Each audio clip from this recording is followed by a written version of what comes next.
Hi guys, welcome back to Deck Star Plans. My name's Ali, and today we're going to have another video in the Meta Chat series where we get together and chat nonsense about the meta. This episode's going to be focused on Limited and Star Wars Unlimited, and we're going to be joined by a couple of the UK powerhouses in Limited. First we've got Frazer from Scotland, and second Arwel from Wales. The accents are going to be pretty thick in this video, so I hope you get your subtitles or maybe even translators ready, okay? If you like this type of content, please leave a comment, subscribe, join our Discord. I hope you enjoy the video. Right, hi guys, welcome back to Deck Star Plans. My name's Ali, and today we're going to be doing a special episode with some guests going over Limited and Star Wars Unlimited. So we've got two guests with us today, Frazer and Arwel. If you want to introduce yourself, Frazer, and some of the Limited experience you have. Sure. So hi folks, I'm Frazer. You may know me as Good Frazer TT from various tournaments around the UK and Europe. I came top 16 at Power Sector and top 4 at Sheffield and Edinburgh PQs in Secrets of Power Limited, and I've had various mediocre finishes in Constructed. So I think in relative terms, I'm a much better Limited player than Constructed, and hopefully I can share some of that insight today. Good. And Arwel? Hey, my name's Arwel, and despite sounding English amongst these Scottish voices, I am Welsh. So, yeah, my limited experience, I won the Bromborough PQ last set and came top 8 in Sheffield. And most importantly of all, I am the reigning Trafford Centre Food Court draft champion. So hopefully see some of you at the Trafford Centre next pre-release and take the title off me, please, because there's a trophy and I don't want to take it home again. Good. And my name's Ali, part of the DSP team. I've won a couple of Limited PQs, top 64 Paris and top 4 to PQ as well. So what we thought would be useful would be getting us as a group together, just some of the people who have done well in Limited in the UK, and just discuss our thoughts about a Lawless Time Limited, some of the differences between Secrets of Power and Lawless Time, and sort of some of the cards and leaders to look out for if you've got upcoming PQs or the regionals at the end of May. So if you want to start, maybe Frazer, have you noticed any big differences between sort of Lawless Time and Secrets of Power?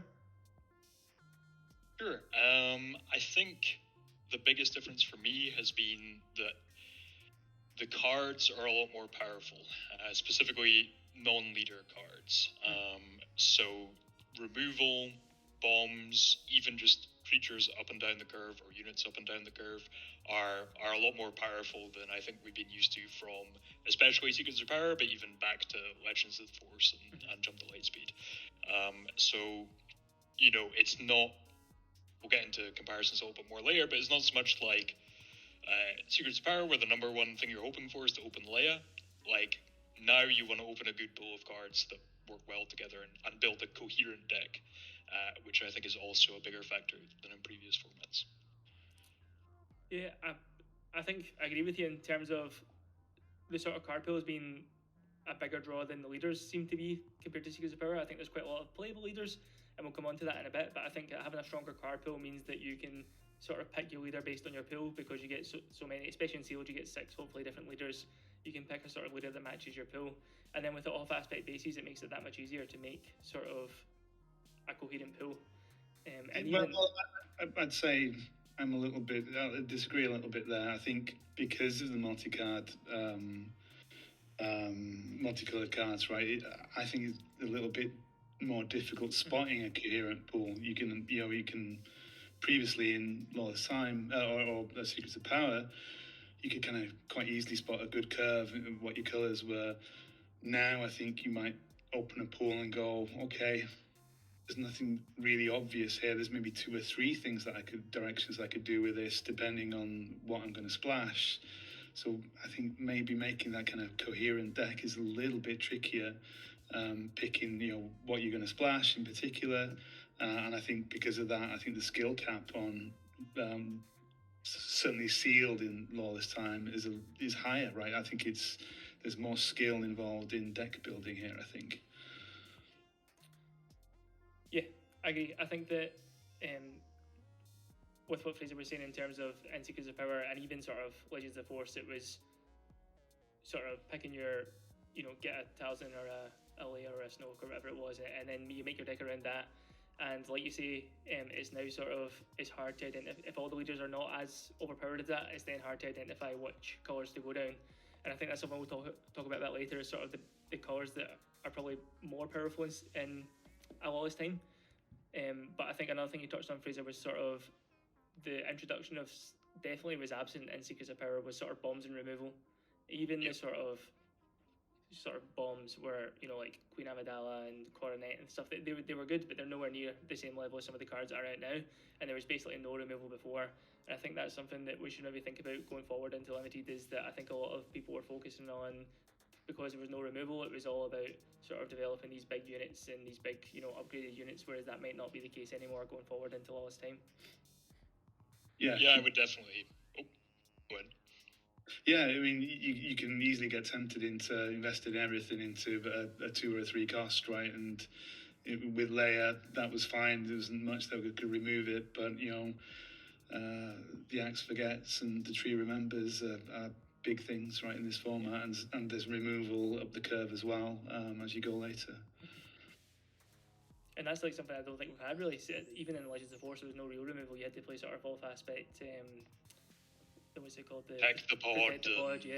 And now it's like, you know, you have like a kind of mini vigilance, which is really easy to get hold of, and the tree remembers, and a lot of really powerful stuff, which makes sort of riskier plays a lot more risky.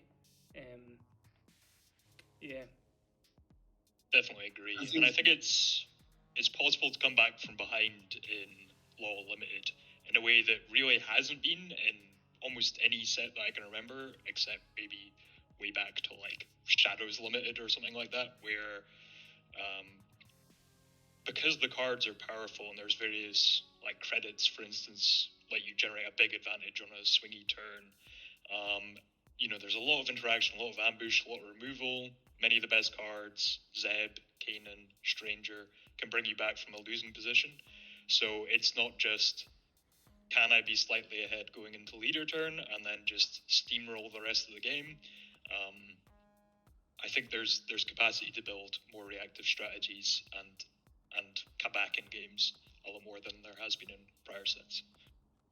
Yeah, the interaction is, you know, fairly satisfying, and you can't be certain in this set what interaction you're facing, right? Because you can splash anything from anywhere.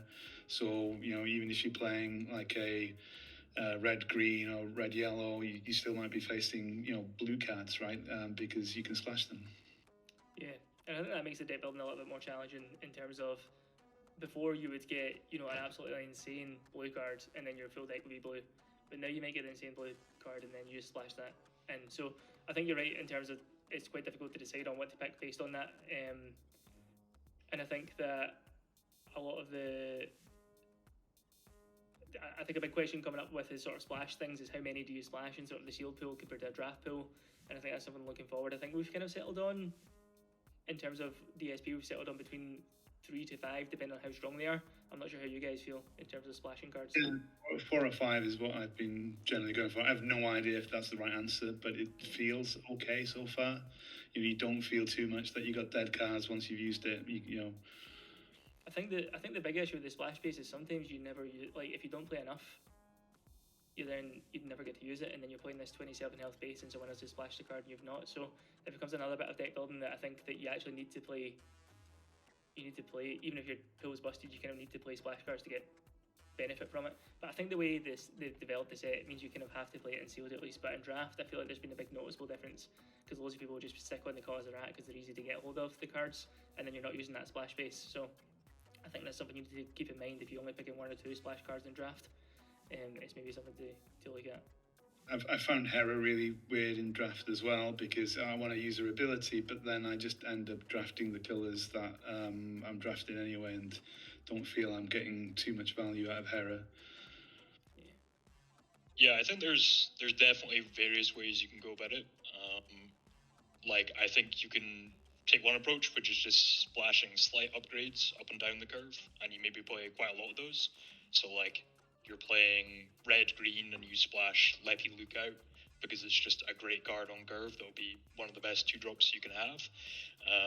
Whereas sometimes I think if you have one really broken bomb, especially if it's expensive, you just want to have that being maybe your one splash. Like I had a Orison green deck where I had a Persecutor as my top end. It's a 9-drop, you're playing Star Wars Unlimited, you've got 30 cards in your deck, you're drawing 2 cards a turn.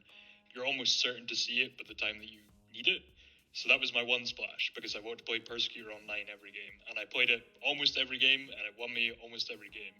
So if you have something like a Lawbringer, a Persecutor, a Liberty, this is maybe like a scenario where you only play that one card and you definitely want to play it all the time. But there's definitely some subtlety there, for sure.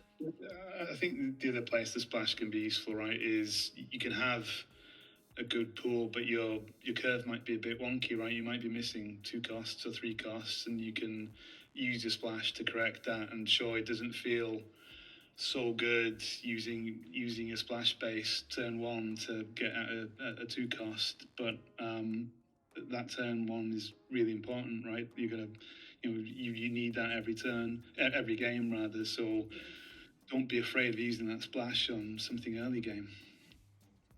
Yeah, because regardless of how quick you can come back from not having a turn 1, it's really hard to Unlimited to come back if you don't have a turn 1. Okay, so you've touched on Hera being a bit weird as a leader. I think it's probably worth going over some of the leaders that we think are good, playable, and then maybe some that I think are probably unplayable. I think the pool is a lot wider here than it ever has been, really. I think there's probably, a reasonably good, 6 or 7 leaders that you wouldn't mind playing in your pool, with a couple that are a bit higher than the rest, but depending on the pool you get, I think still playable. So I think it's worth starting with Val Sartha. She's the sort of, the sort of easiest one to make a deck around. She's in the right colours, which is what we'll talk about soon, and she has quite an relevant effect every turn if you need it to be. So I think she's the obvious choice for being a very playable, very easy to play leader. I think giving opponents credits isn't that bad most of the time. In Limited, you don't have the curve to fill, and then you may pull some of the credit hit as well. So I think she's a pretty good Limited leader. I think she's also in the heroic aspect, so probably better in sealed because all the hero cards aren't getting eaten up by other players. So I think Vale's probably one of the better leaders. I'm not sure you guys feel. Yeah, absolutely agree. In sealed, she's amazing. I think I love her in constructed as well. I think in draft it gets a little bit funnier because there's so many good hero cards, you might want to go elsewhere to avoid contested picks. But sealed, I'd love to see Val in my pool. I think that's something interesting you say about the contested picks and draft, just while we're here, because a lot of people, we talked about this in the last draft we did, where in sealed it's possible to get 2 Kanans and a Zeb and an Ezra maybe, and you've got a really strong hero pool, but in draft it's really hard to get that because everyone's taking those cards. So unless the full pool's filling, it makes hero a bit weaker trying to pick those cards up. Yeah, I think I would agree. I think Vel in general is just very solid. It's like a sort of standard archetype of leader that we've seen a lot of. You think of like Anakin in Twi, you think of Leia, you think of Snoke, these 6 deploy leaders that just can hit base every turn for increasing amounts of damage, and it's very hard to stop them because they want leaders to be a focal point of the game, so they're hard to interact with. So you plop a mastery on a Vel, and if your opponent's playing a slower strategy, it's very hard for them to deal with it. And her ability is also very strong, especially if you can get some of the Aldani heist crew like Taramin and Skeen and so on. Yeah. Okay, what about any other leaders, Arwel, that you think you'd be quite happy to see? Yes, I'm trying to think of what there is on the villain side, because I've been so focused on hero when I've been going into sealed that I think there might be like a dark horse in the client. I know he's only 4/4, shielded, a bit kind of a weird ability, but I think there's a lot of strong things in the yellow pool, so I think he's one to look out for. Yeah, and I think the big thing with the client is that it counteracts Vel, because Vel makes you make a token. So they make they upgrade their unit and make you make a token. So then you've made a token, so you can exhaust something with the client. So they can't really get advantage from their experience that turn. It has to be the next turn. So I think he's got that going for him, and he's quite hard to remove. Like those 4/4 shield, like a 4/4 shield is quite hard to remove. He's in the right colours as well. Like yellow, I think is very strong in this limited. I think he's probably better in sealed again because I think yellow will be scooped up in draft. So I think he'll lose a big card pool in draft. But yeah, I think he's very strong in villainy. I think he's one of the strong ones. Take a mastery on him and off you go. Yeah, I'm tempted to say he might be the strongest overall, just because else would I say is the strongest? Vel, maybe, and I think he has a pretty positive matchup. I mean, maybe in sealed, the Spectre cards are so broken that, like, you just can't overcome that, especially as you get later into a big competition. But I think solid stat line, the ability to exhaust is just always really strong and limited. Just a lot of pairs well with every color, pairs really well with blue, with stuff like Shield Drive Outfitter and the 2-1 shielded. Green, you've got some credit generation in there. It works really well in the like green-yellow villainy ramp strategy that I think is quite strong. And red, the green or the red-yellow cards are also very, very strong in a like proactive tempo strategy. So yeah, I think just very well rounded and like, works with everything well. So exactly what you're looking for.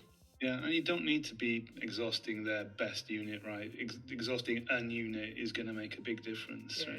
it's a free event, isn't it? It's like you used to play Bog Down to exhaust that unit sometimes, and then you're doing that for free. It's actually, if you can get any time you can exhaust the unit, it's really strong. Yep. Any other leaders, Frazer? I think looking at the common leaders, you've got Boba Fett, which is a tricky one in that when you play him over the client is tricky because we've just said all these great reasons why the client is good, but I think if you have a lot of credit payoffs and a decent density of bounty hunters, his abilities can be very strong, his deploy is solid, and if you can find some payoffs for generating a lot of extra resources over your opponent, a rare on a splash base, for instance, would be a great example, but there's, cards of common and green, like the 8-9 Overwhelm, the 10-10 Spaceship that can just let you, like, pull ahead of your opponent massively and swing the tempo back in your favor. But that's sort of my thoughts on Boba Fett.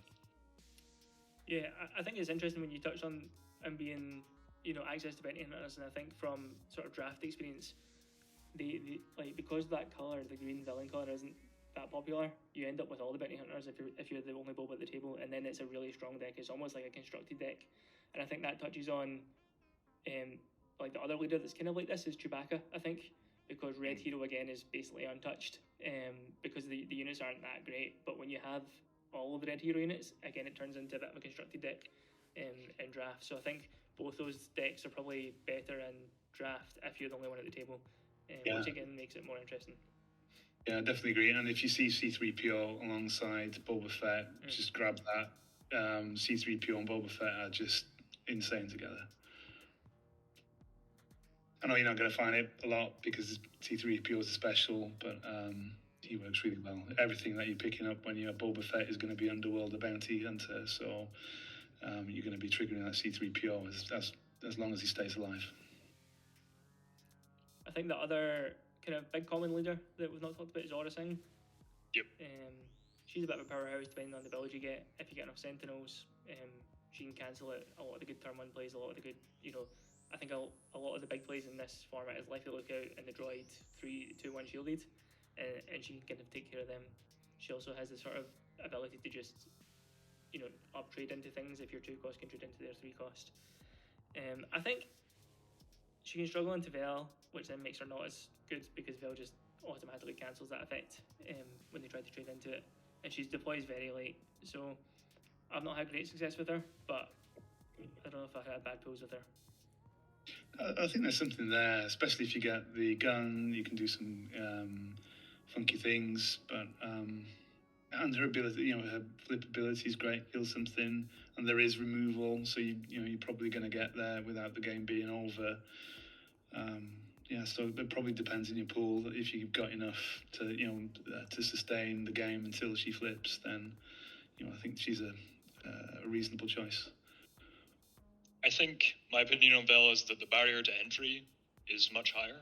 Like if your deck is lacking sentinels or removal or ways to finish the game or answers to like an upgraded leader or a Vel, then you're going to struggle. But if you have all of those individual pieces, your deck can be really strong. She's like the Jabba, isn't she, from Secrets? Yeah.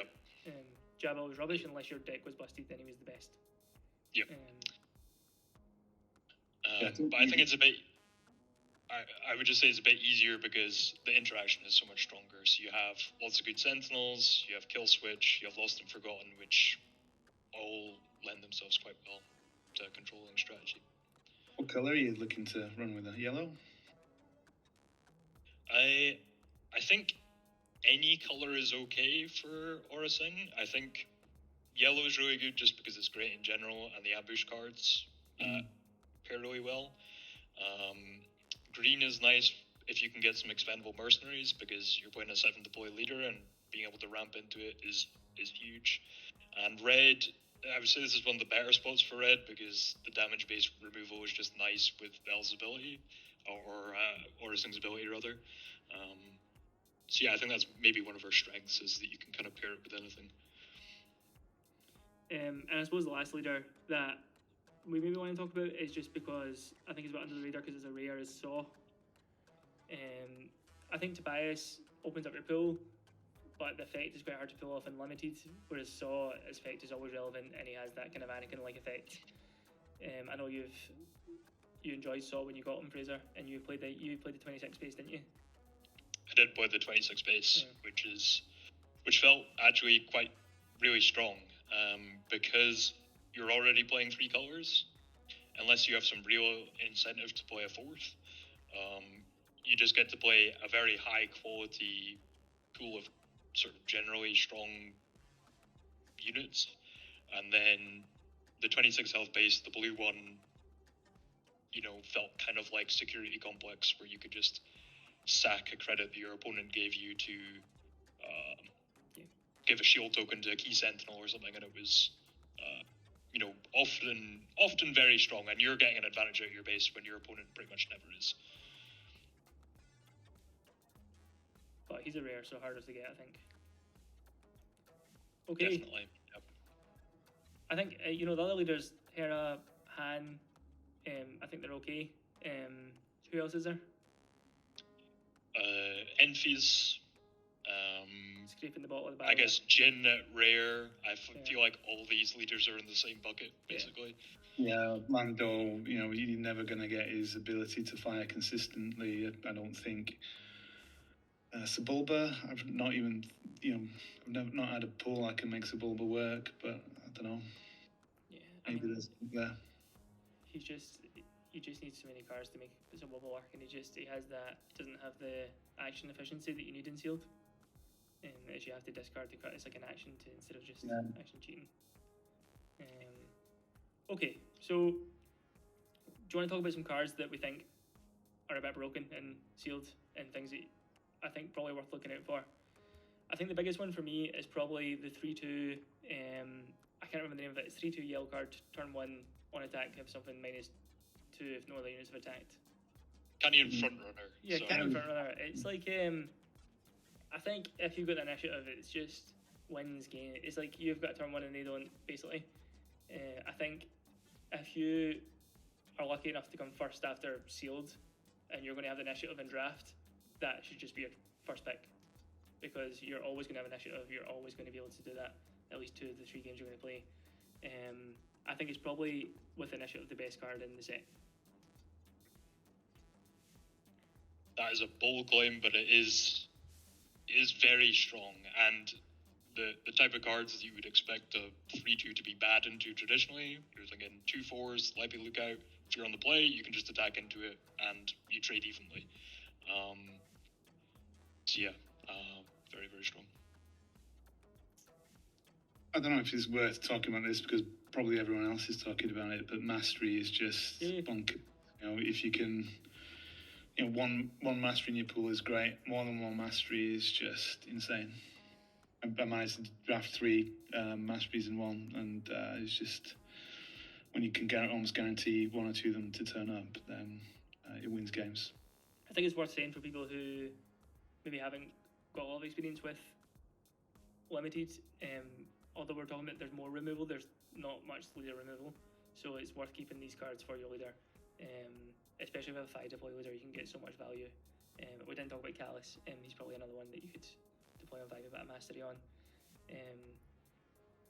I think it's very high risk putting them on a turn 2, 3 or 4 play for those extra damage. I don't think it's worth it when you can put it on your leader and it's guaranteed 3 damage forever basically, and your leader's unkillable.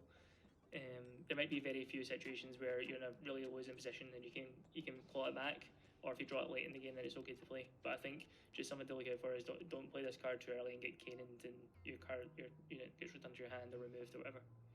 Yeah, there's just too much early game removal, I think, to risk that. You'll lose the game. That's another first pick, I'd say. Mastery. Quite easy to get hold of. The other bombs, I think you want to talk about, Fraser, were the Spectre cards.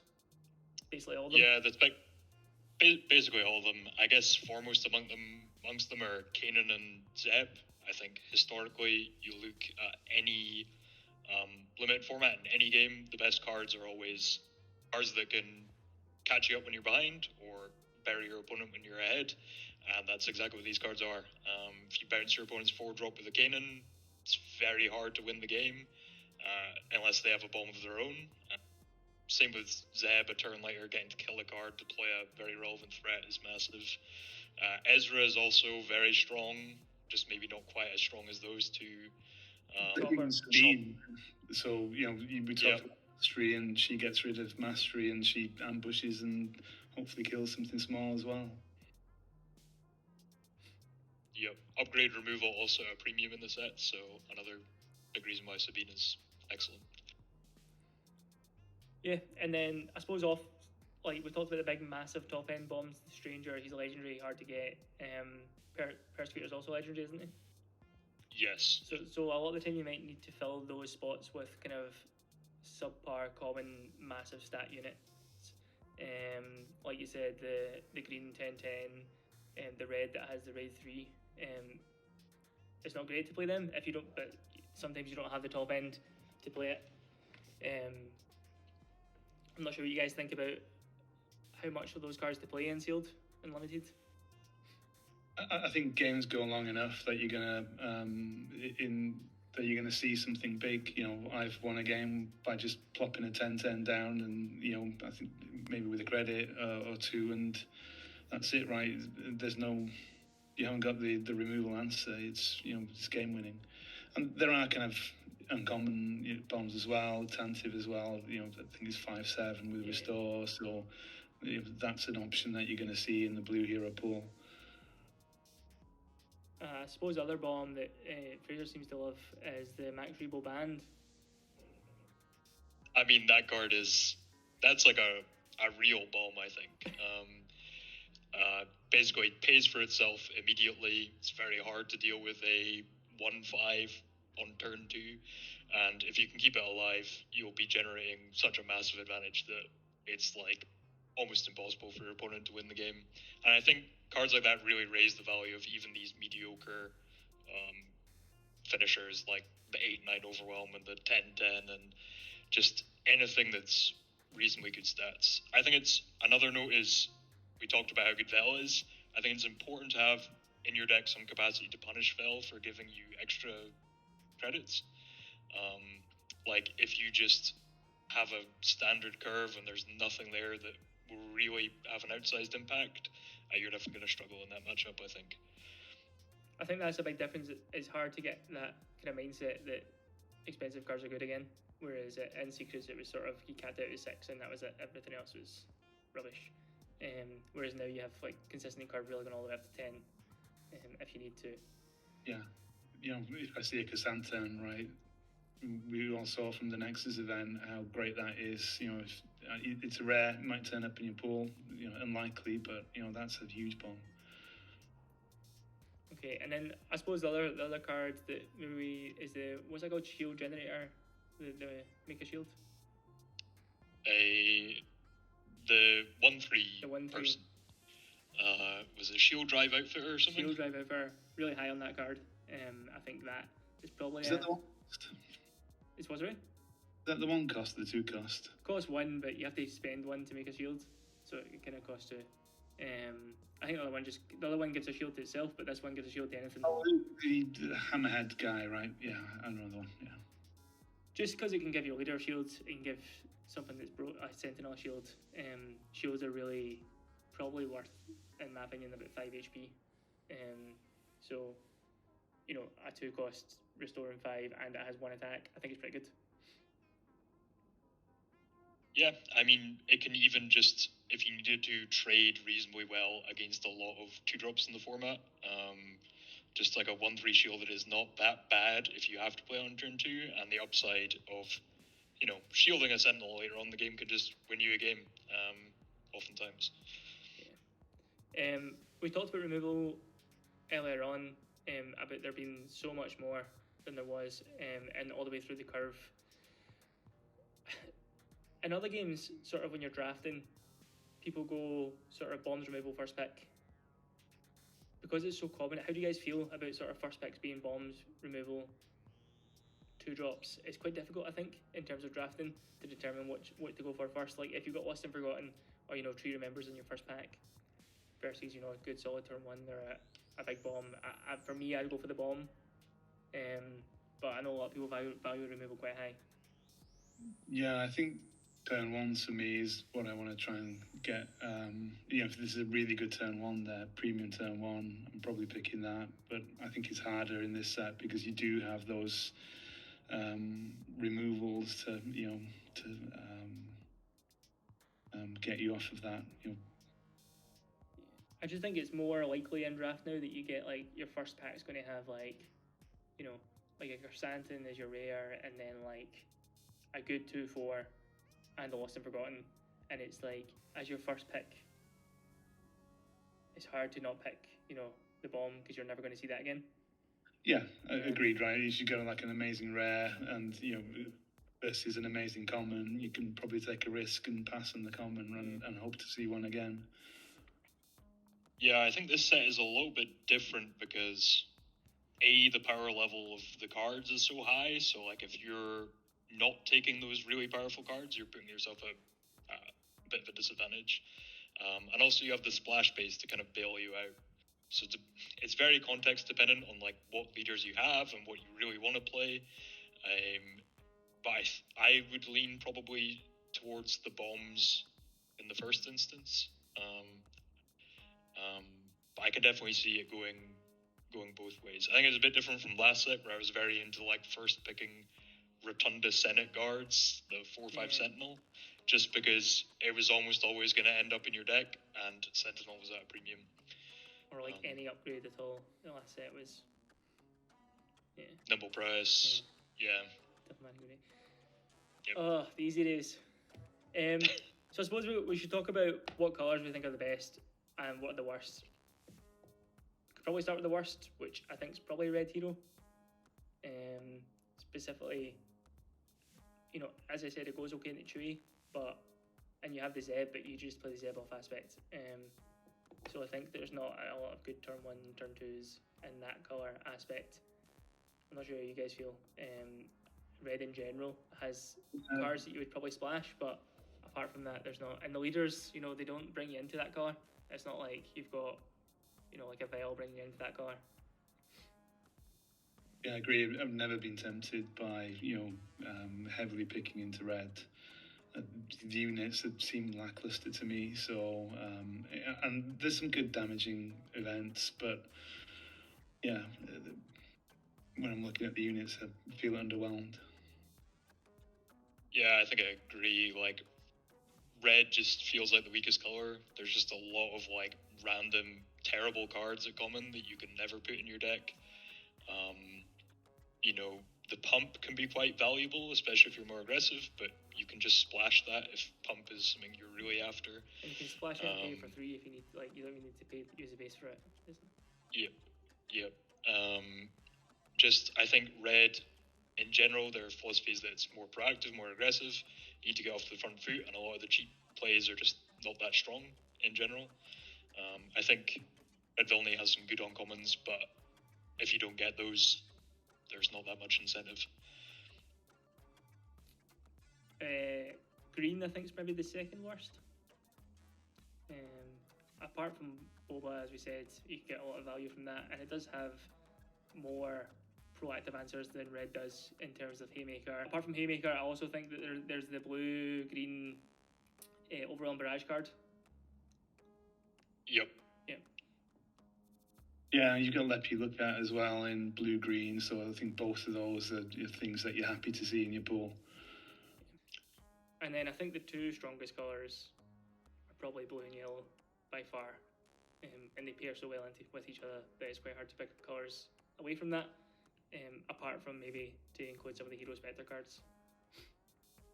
Yeah, I agree. Right, I love seeing all those blue hero cards in particular, and especially if you're seeing the ambush and the sentinels in yellow as well. There's just so many rich pickings, right? You've got bounce, you've got removal, you've got sentinels. Like everything you want is in those two colours. And the ambushers are common, right? So they're so easy to get hold of. It really, really pushes you to go towards that colour every time, because you're almost always going to open at least one in 6 packs, and that is like if you get that card and they don't in the game, it can almost win you the game. Especially the 5, if you play it on, if you have a credit and you can play the 5 ambush on 4. Ambush is the best keyword in sealed, so I think it's followed by sentinel, right? And blue and yellow have access to both of them. Yeah, and especially the hero side of it as well, where you're going into the 3-cost sentinel and the 5-cost ambusher in hero, single color hero, so pairs well with those. Feels like it's better than the villain pool because of that. And I think, sorry, go on, Frazer. I was just gonna say, yeah, I just agree. I think blue is probably my favorite color in general in Star Wars Unlimited, and it's just so deep. Like the two ones, Shielded Sentinel, Lost and Forgotten, Incapacitate, Kill Switch, Mastery. Industrious Team is like a great late game card to pull you ahead, and then has plenty of just fine random cards as well, like the 2/3 both players get a credit, 3/5 restore 2, 4/6 grit. These are all just fine cards to fill out your deck. And same really for yellow. I think the whole thing, what you were saying about Mastery Arwel, is that it just it changes that deck structure from being like a quite control kind of, those cards aren't overstated, but now they are because they've got a 3/3/3 on them. And I think that's probably that it maybe shouldn't have been in blue Mastery if they were going to make it like that. It maybe should have been in red to give that a bit more of a chance. And if you're super lucky, you can get Layer's Disguise as well for an extra +2/+2. Yep. Because the red version, the +3/+1, that even seems pretty good, and that's the same cost as Mastery. Yeah, you'd happily splash that probably into blue. Yep. I think Mastery also really elevates a lot of the 5 deploy leaders.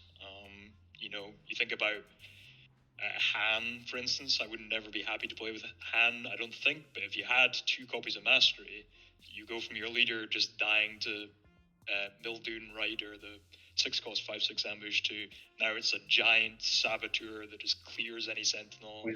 You just go base, and that's the game, and it's very hard to interact with. So I agree that it's like a card that blue probably shouldn't have got, because it's already got a ton of other amazing tools, and just elevates it to being really strong. So I think, going forward, a couple of things that I'm a bit worried about in terms of sealed and draft are Master we talked about, and the 3/2, because I think that both those cards could massively. What did you call the 3/2? The something pod racer? Canyon Frontrunner, I think. Canyon Frontrunner. I just think those cards make it feel a bit more. It's like when someone got a Typho, which was really hard to get in Secrets of Power, but these cards are really easy to get, but sometimes you might not get them. So I think it's quite. I don't know. Those 2 cards in particular can really, really swingy compared to almost every other card in the set. Yeah, I don't think it's as bad as, say, Legends of the Force, where if you drew Chirrut, then you were already ahead, so hard dealing with. I suppose the only other thing I wanted to say about this set compared to the last was about space. I don't think it's as big an emphasis anymore. I don't think it's as scary space as it was before, where you kind of fight on the ground and then go space, space, space to the end game and then just win. I don't think it kind of works like that anymore, and I think it's probably because the leaders deploy a bit later, or the good leaders do at least, so it means that it's a bit more like, even if you go space, your Vel's going to come out and attack for 5, then 6, then 7. I don't know if that's why, or there's more space sentinels, or there's just more space cards to interact, but it seems not as bad as it was in previous formats, where you could just play out the Hidden Enforcer, or the, in Snoke, you could have a big space unit just powered up. Yeah, keep making that one cost bigger and bigger and bigger, right? Yep. I think I was looking at the card pool today, and I think part of the difference is there aren't good cards for racing really in this set, especially in space, but kind of on the ground too. Like Coronet last set was massive, so you could go space, but then you were still getting some restore that could help you just pull ahead of your opponent. Nubian Starskiff was another one. Like if you're getting restore 2 on that every turn, you're getting a 6-point swing, which outclassed any ground unit really in the game. Whereas it feels like they've pulled back on that, so now it's like the fact that ground units are generally slightly more overstated and leaders are there means that it's quite hard to just go space at a certain point because you'll just die. Yeah. Love the Rebel Blockade Runner though in yellow. Yeah, I'd splash that card. It's so good. Because it's got Saboteur. Okay, is there anything else you guys want to talk about that you don't think we've covered? Just a whistle stop tour, really. I think Frazer could talk for days about this. Definitely. I'm trying to think. I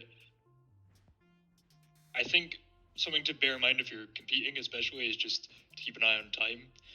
Which is funny, me bringing that up, those who know me, but like the games are interactive and can go long, so just remember that you've got about 18 minutes per game, and if you're straying often over that in game 1, it's bad for you and bad for your opponent to draw games in tournament. So just try and make your easy decisions quickly and save your thinking time for the harder turns. It's the most ridiculous advice ever coming from, like, when you're not winning them, you're draw. I don't know if you've ever lost a game where you just draw them all. It's like wins and draws mostly, I guess. I've got a question, maybe more than a comment. How much are you valuing credit hate, particularly in draft?